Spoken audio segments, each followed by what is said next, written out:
selamat pagi. Kembali lagi bersama saya Ella Pelamonia dalam resen program pagi hari ini 8 Juli 2020 dengan tema Ganbate. Apa sih artinya Ganbate? Ganbate merupakan ungkapan untuk menyemangati seseorang, ya, atau memberi semangat kepada seseorang.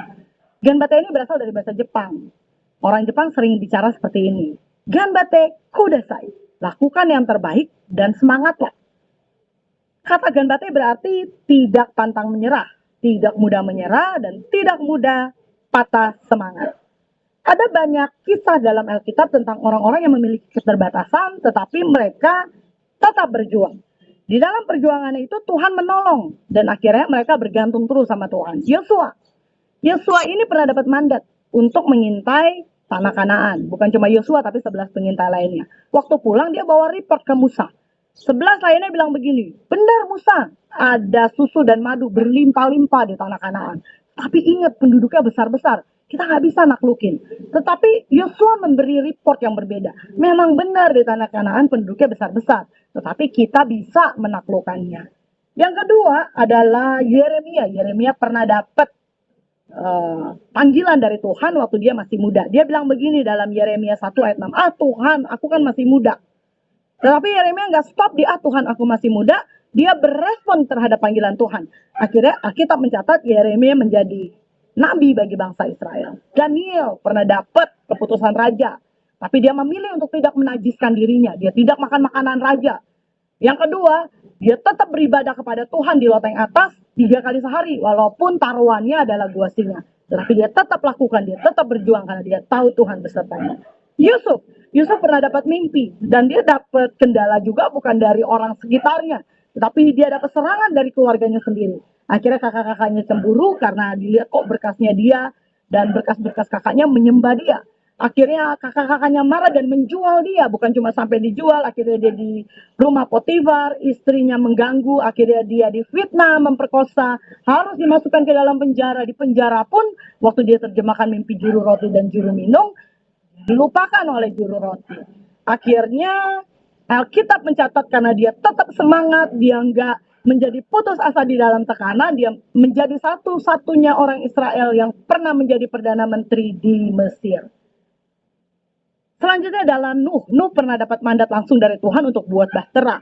Dan pada saat buat bahtera, rakyat sebangsanya saat itu mengejek dia. Karena kok orang bikin bahtera harusnya dekat laut. Kok ini bikin bahtera di atas gunung, gak make sense, gak masuk akal. Akhirnya dibully lah oleh orang sebangsanya. Gila kali ya, Nuh gila kali ya. Nah, yang keenam, Musa. Musa ini waktu memiliki kerinduan untuk mengeluarkan bangsanya dari perbudakan di Mesir atau kejar di Mesir, dia punya keterbatasan, yaitu dia gagap dalam berkata-kata. Tetapi Tuhan memperlengkapi dia. Kira Alkitab mencatat Musa adalah orang pertama yang mengeluarkan bangsa Israel dari Mesir. Paulus begitu banyak inventaris daripada masalah-masalah yang dihadapinya. Kita tahu dia pernah ketemu karam kapal, dia pernah ketemu kelaparan. Dia terus dari penjara ke penjara tulis-tulisannya ya, tulis surat-suratnya dari penjara-penjara. Dan kita tahu banget bahwa Paulus tidak menyerah di dalam tekanan dalam pelayanannya. Dia tetap bersemangat. Dia bilang, biarin aja manusia jasmania semakin merosot, tetapi manusia batinianya semakin bertumbuh. Dan saya percaya dia bilang gini, dia nggak ngelihat apa yang di depan mata, tetapi dia melihat kekekalan. Dia tetap bersemangat karena dia tahu Tuhan bersama dengan dia. Daud, di tengah ketakutan bangsa Israel, Daud muncul sebagai satu-satunya orang Israel yang saat itu tidak takut menghadapi Goliat. Dia bilang, aku datang dengan nama Tuhan semesta alam. Ada beberapa cara supaya kita bisa tetap semangat di dalam masalah. Yang pertama yang harus kita lakukan, tetap optimis. Semua yang tadi saya ceritakan begitu optimis di dalam perjalanan hidupnya bersama dengan Tuhan. Tetap optimis. Lihat masalah jangan sebagai suatu hal yang memberatkan hidupmu. Lihat masalah jangan sebagai suatu momok yang menakutkan. Tetapi lihatlah masalah sebagai cara Tuhan mendidik kamu jadi lebih dewasa. Tuhan mendidik kamu jadi lebih tough dalam menghadapi masalah. Jangan pernah pesimis dalam masalah. Firman Tuhan bilang begini, waktu kamu tawar hati, maka kecillah kekuatanmu. Dan kamu gak bisa melihat apa yang baik. Dan kamu gak bisa keluar jadi pemenang. Yang kedua yang harus kita lakukan, waktu kita ketemu hal-hal yang gak nyaman, untuk kita tetap semangat di dalam masalah kita, adalah kenal Tuhan dengan benar. Saya percaya orang yang kenal Tuhan dengan benar nggak akan pernah takut dengan masalah apapun yang dalam hidupnya. Karena di dalam Keluaran dikatakan Tuhan akan berperang ganti kamu dan kamu akan diam saja. Orang yang dekat dengan Tuhan akan tenang di dalam masalah. Orang yang mengenal Tuhan dengan benar akan tetap enjoy dalam menghadapi masalah.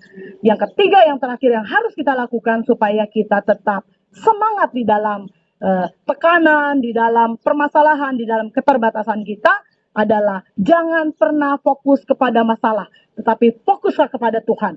Firman Tuhan bilang begini, segala perkara dapat kutanggung di dalam Dia yang memberikan kekuatan kepadaku. Setiap hari akan ada masalah yang berbeda dalam hidupmu. Di tiap bulan mungkin ada masalah yang berbeda di dalam kehidupanmu. Ganbate, kudasai.